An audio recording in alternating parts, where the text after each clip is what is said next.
அரை நூற்றாண்டு தமிழ்நாட்டு அரசியலின் வழக்கமான வரலாறு தமிழக வெற்றி கழகத்தால் திருத்தி எழுதப்படுகிறது. அவர்கள் இல்லை என்றால் இவர்கள், இவர்கள் இல்லை என்றால் அவர்கள் என்று ஏதாவது ஒன்றுக்குத்தான் வாக்களித்தாக வேண்டும் என்ற கட்டாயத்தை மக்கள் மீது திணித்து வந்த வழக்கமான அரசியலுக்கு இனி தமிழ்நாட்டில் இடமில்லை என்பதை எடுத்து காட்ட மதுரை மாநாடு அழைக்கிறது. வாழும் உரிமையை உறுதி செய்யும் வாக்குரிமை எனும் ஆயுதம் மக்களுக்கான நல்லாட்சி தர காத்திருக்கும் மகத்தான மனிதர் மக்கள் தலைவர் விஜய் அவர்களை 2026 முதல்வராக தேர்ந்தெடுக்க தயாராகிறது. அந்த எழுச்சியின் அடையாளமாய் மாமதுரை மண்ணில் வாகை சூடும் வரலாறு திரும்புகிறது. வெற்றி பேரணியில் தமிழ்நாடு தலைவர் விஜயுடன் தொடர்கிறது. ஹலோ, நம்ம பைஸ் எப்படி இருக்கிறீங்க? எஸ், இன்றைக்கி நம்ம இந்த வீடியோவில் பார்க்க போகிறது மதுரை மாநாட்டு ஸ்பெஷல். இன்னும் 3 நாள் தான் இருக்குது. 21ஆம் தேதி மாநாடு. மதுரையில் திருவிழா கோலம் ஸ்டார்ட் ஆயிரும். அதில் மாட்டுக்கிறதே கிடையாது. அதாவது ஒவ்வொருத்தருக்கும் ஒவ்வொரு அரசியல்வாதிகளுக்கும் ஒரு கனவு. அவங்க கட்சி ஆரம்பித்து அவங்க ஒரு மாநாடு நடத்துறது அப்படின்றது அவ்வளோ சாதாரண விஷயம் கிடையாது. ஏன்னா அந்த மாநாடு தான் அவங்களுடைய உண்மையான பலத்தை கொண்டு போய் மக்கள்கிட்ட காட்டும். பார்த்தீங்களா, நான் எவ்வளோ பெரிய ஆள், என்னை நோக்கி எத்தனை ஜனம் வர்றாங்க, அப்போ நான் உங்களுக்கான ஒருத்தர் அப்படின்னு ப்ரூவ் பண்ணக்கூடிய ஒரு இடம் தான் அந்த மாநாடு அப்படின்ற அந்த கான்செப்டே. ஏன்னா அவ்வளோ பெரிய கூட்டம் அங்கே போகும்போது அப்போ மற்ற மக்கள் அதை பார்க்கும்போது ஒரு நம்பிக்கை வரும். ஓகே, இவர் மிகப்பெரிய ஒரு தலைவராக இருப்பார், இல்லை இவர் என்ன பேச போகிறார், என்ன சொல்ல போகிறார், என்ன மாதிரியான கருத்துக்கள் எடுத்து வைக்க போகிறாரு அப்படின்ற அந்த தாட் ப்ராசஸில் மாநாட்டுக்கு போவாங்க. ஸோ முன்னாடி இருந்த மாநாட்டெலாம் பார்த்தீங்கன்னா தலைவர்கள் இஷ்டத்துக்கு பேசிகிட்டே இருப்பாங்க. ஒருத்தராக பேச்சாளர்னு பேசிகிட்டே இருப்பாங்க. 6 மணி நேரம் 1 மணி நேரம் 3/4 மணி நேரம் பேசுவாங்க. வந்தது போனது எல்லாத்தையும் பேசிகிட்டு இருப்பாங்க. ஸோ மாநாடு பார்த்தீங்கன்னா மத்தியானம் 2 மணிக்கு ஸ்டார்ட் பண்ணாங்கன்னா நைட்டு 10 மணி 11 மணி வரைக்கும் நடக்கும். உலகத்திலேயே ரொம்ப ஷார்ட் அண்ட் ஸ்வீட்டாக முடிஞ்ச ஒரு மாநாடு அப்படின்னா அது தமிழக வெற்றி கழகத்தின் மாநாடு தான். ஆனால் மிக பிரம்மாண்டமான மாநாடு. அது 2024 அக்டோபர் மாதம் நடந்தது. இப்போ 2021 நம்ம மதுரை மாநகரில் நடக்கக்கூடிய இந்த மாநாடு எல்லாருக்கும் ஹாட் அண்ட் சோராக இருக்க போகுது. நான் சொன்ன எல்லாரும் சொன்னது அரசியல்வாதிகளுக்கு. இவர்கள் எல்லாருக்கும் வயிற்றில் புளியை கரைக்கக்கூடிய ஒரு மாநாடாகவும், அப்படியே சும்மா அப்படியே எரியும் வயிறுலாம் இப்போயே எரிஞ்சுக்கிட்டு இருக்கோம். அப்படி ஒரு மாநாடாகவும் தான் இது இருக்க போகுது. ஸோ இந்த மாநாட்டுடைய சிறப்பம்சங்கள் என்ன, இதையும் இந்த சிறப்பம்சத்துலேயும் சில ஈனத்தனமான வேலைகளை, சில ஈனத்தனமான கமெண்ட்ஸ்களை செய்யக்கூடிய சில தற்கூரி கட்சிகளும் என்னெல்லாம் பண்ணுது அப்படின்றது தான் நம்ம இந்த வீடியோவில் பார்க்க போகிறோம். வாங்க உள்ள போகலாம்.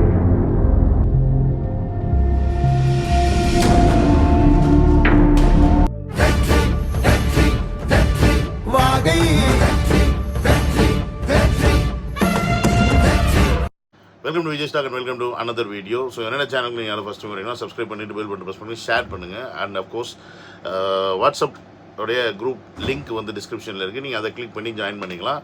நான் ஆல்ரெடி சொன்னது தான், பர்சனல் மெசேஜ் நான் பண்ணுறதில்ல. ஸோ நீங்கள் லிங்க்கில் ஜாயின் பண்ணிட்டீங்க அப்படின்னா நம்ம குரூப்பில் டைம் இருக்கும்போது நான் டிஸ்கஸ் பண்ணுவேன். மற்றபடி நீங்கள் கண்டினியூ பண்ணிகிட்டு இருக்கோங்க உங்கள் வேலைகளை அப்படின்றத சொல்லிவிட்டு நம்ம வீடியோக்குள்ளே போவோம். மக்களே, பொதுவாக ஒரு மாநாடு நடத்துறது அப்படின்றது சாதாரண விஷயம் கிடையாது. ஸோ அப்படி ஒரு மாநாடு கட்சி நடத்தணும்னு ஆரம்பிச்சிட்டாங்க அப்படின்னா அந்த மாநாட்டு திடலில் என்னெல்லாம் நடக்குது, என்ன மாதிரியான விஷயங்கள்லாம் செய்கிறாங்க அப்படின்றத பொதுவாக மற்றவங்க பார்க்குறதே சில பேர் விரும்ப மாட்டாங்க.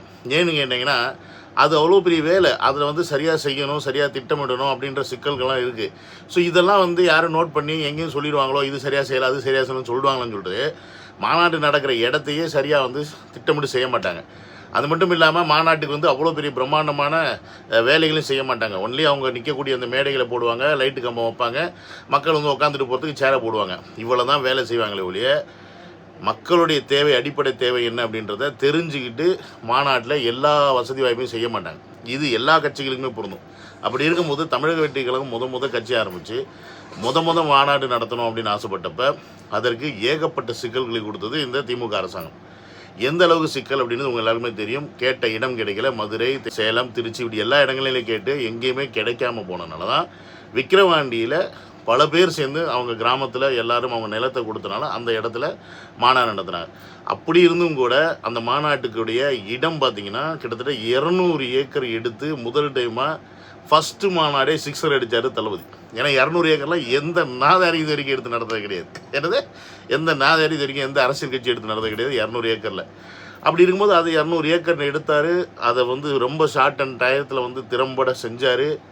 வேறு லெவலில் அதை செஞ்சு முடியும். ஏன்னா ஏகப்பட்ட கண்டிஷன்ஸ் போட்டாங்க. இருக்கும்போது அந்த மாநாட்டு திடலை ஆரம்பத்த கட்டத்திலேருந்து இடம் கொடுக்கப்பட்டதுலேருந்து அந்த மாநாட்டில் என்னெல்லாம் வேலை நடக்குது, மாநாடு எப்படி போய்கிட்டு இருக்கு, பணிகள் எப்படி நடக்குதுன்னு A to Z எல்லா மீடியாலையும் கவர் பண்ண போட ஆரம்பித்தாங்க. ஆக்சுவலி மக்கள் வந்து பார்க்கறதுக்கான ஒரு ஆர்வத்தையுமே தூண்டுச்சு. புரியுதுங்களா? இப்போ அப்படி ஒரு சம்பவம் தான் இப்போ மதுரையிலையும் நடக்குது.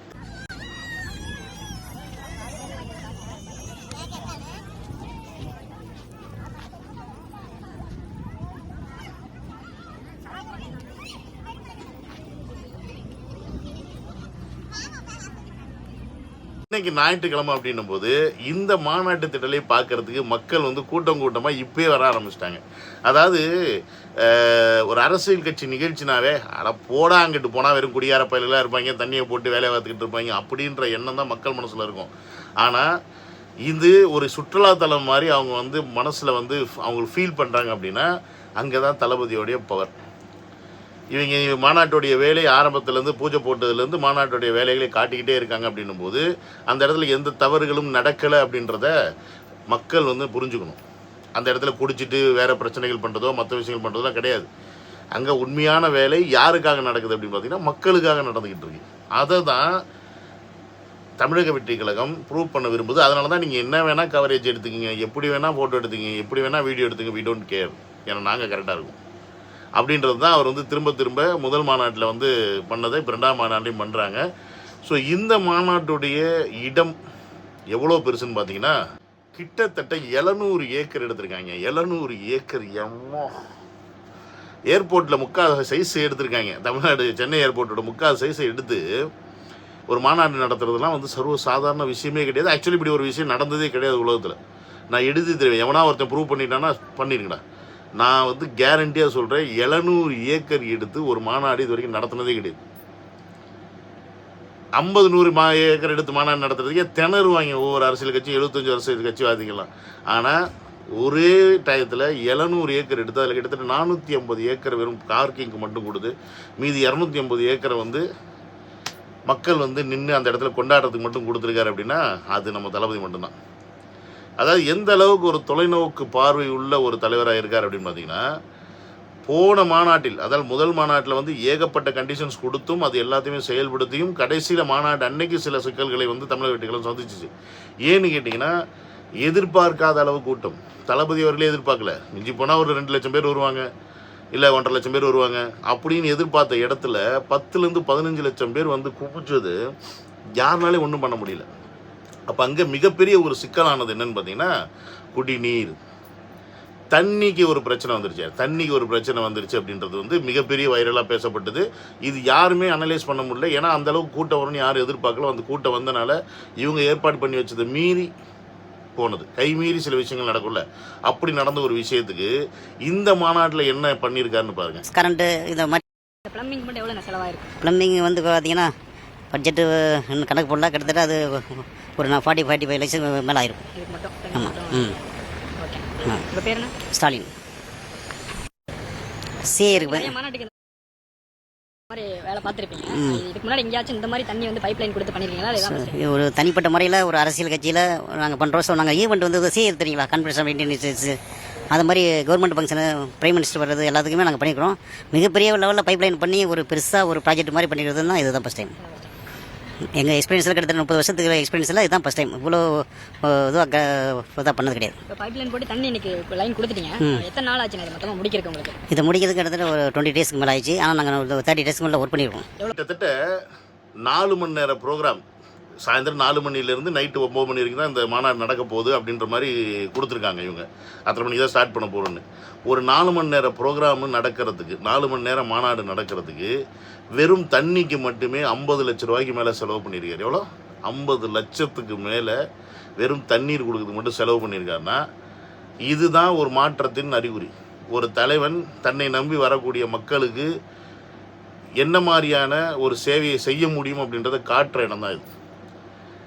நான் வரும்போது எல்லாத்துலேயும் 100% பர்ஃபெக்டாக இருக்க முடியாது. ஆனால் நான் வரும்போது ஒரு சில தவறுகள் நடக்குதா, என்னை மீறி நடக்குதா, அதை நான் அடுத்த வாட்டி சரி பண்ணுவேன் அப்படின்றத இந்த இடத்துல உணர்த்துட்டார். கிட்டத்தட்ட ஒரு 10,000 அடிக்கு பூமிக்கு கீழே பைப்லைன் போட்டு ஏரோ வாட்டர் மூலியமாக தண்ணி அங்கேருந்து ஃபுல்லாக மக்கள் இருக்கக்கூடிய இடங்கள்லேயே, அதாவது பார்த்திங்கன்னா ஒரு கேபினாக செட் பண்ணி வச்சுருப்பாங்க. அவங்களுக்கு தெரியும் அந்த சேர நாற்காலிகள் போடக்கூடிய இடம், அந்த இடத்துல ஃபுல்லாக அவங்களுக்கு பைப்லைன் வரைக்கும் தண்ணி போகுது. அது போக வெளியே நிற்கக்கூடியவங்களுக்கு 5,000 லிட்டர் 10,000 லிட்டர் டேங்க்கு மக்களுக்கு போய் சேரக்கூடிய வகையில் எல்லா வேலையும் செஞ்சிட்ருக்காங்க. ஒருவேளை அந்த ஏரோ வாட்டர் மிஷின் ஏதோ ரிப்பேர் ஆயிடுச்சு அப்படின்னா அந்த பிரச்சனை வந்துடக்கூடாதுக்காக டேங்க் வாட்டர், அது போக கிட்டத்தட்ட 5 லட்சம் வாட்டர் பாட்டில் இறக்கியிருக்காங்க. என்னது 5 லட்சம் வாட்டர் பாட்டில் இறக்கியிருக்காங்க. அது மட்டும் இல்லாமல் இப்போ இதை பார்த்தீங்கன்னா புஷியானந்த் அவர்களை நின்று ஒன்று பண்ண போகிறாரு. அது என்னன்னு பார்க்குறீங்களா? அது அஃப்கோர்ஸ் அது வந்து பார்த்திங்கன்னா பெரிய ட்ரோன். இப்போ இது வரைக்கும் எந்த மாநாட்டிலையுமே, இது வரைக்கும் இந்தியா ஃபுல்லாக இது நடந்துச்சான்னு தெரியல, எந்த மாநாட்டிலையுமே எனக்கு தெரிஞ்சு நடக்கலை. மருத்துவ பொருட்களை கொண்டு போய் கொடுக்கறதுக்கு இந்த ட்ரோனை வந்து இப்போ யூஸ் பண்ண போகிறாங்க. அதாவது இப்போ மாநாட்டில் பயங்கர கூட்டமாக இருக்கும், மருத்துவ உதவி தேவைப்படும். ஏன்னா என்ன தான் ஆம்புலன்ஸு என்ன தான் எல்லா வசதிகள் இருந்தாலும் டக்குன்னு ஒரு இடத்துக்கு அந்த மருந்து போய் சேரணும் அப்படின்னா ஒரு கூட்டத்தில் அந்த நெரிசலில் போக முடியாது. அதனால் என்ன பண்ணுறாங்கன்னா இந்த ட்ரோனை வந்து இப்போ யூஸ் பண்ண போகிறாங்க இந்த மாநாட்டில். எங்கேயாவது ஒரு இடத்துல யாருக்காவது ஒரு மயக்கம் வந்துருச்சு, இல்லை ஏதாவது ஒன்று உடம்பு சரியில்லாமல் வந்துருச்சு அப்படின்னா அந்த இடத்துல மருத்துவ வசதி உடனே கொடுக்க முடியல அப்படின்னா இந்த ட்ரோன் தான் வந்து அதுக்கு எடுத்துகிட்டு போகுது. இது பெரிய ட்ரோன், சின்னூண்டு ட்ரோன், நம்ம கேமரா பறக்க விட்டு வீடியோ எடுக்கணும் அந்த மாதிரி கிடையாது. இது வந்து ஒரு குறிப்பிட்ட வெயிட்டை வந்து கேரி பண்ணிட்டு போகக்கூடிய ஒரு ட்ரோன். இப்படிலாம் ஒரு தலைவர் மட்டும் யோசிக்கிறார் அப்படின்னா அந்த நாடு எப்படி மாறும் அப்படின்றது மட்டும் யோசிக்கும். அதாவது மனிதருக்கு என்னெல்லாம் தேவையோ அதுக்கு தான் டெக்னாலஜி உருவாக்குறாங்க. அந்த டெக்னாலஜியை எதற்காக பயன்படுத்தணும், எப்படி பயன்படுத்தணும், அதை மக்கள் சேவைக்கு எப்படி கொண்டு வரணும் அப்படின்ற விஷயத்தை இது மூலியமாக அவர் உணர்த்துறார். இப்படி மாநாட்டுக்கு வரக்கூடிய மக்களுக்கு என்னெல்லாம் தேவைகள் செய்யணுமோ அத்தனை வசதிகளையும் செஞ்சு கொடுத்து ஒரு மாநாட்டை நடத்தக்கூடிய ஒரு தலைவர் அப்படின்னா அது தமிழக வெற்றி கழகத்தின் தலைவர் தான்.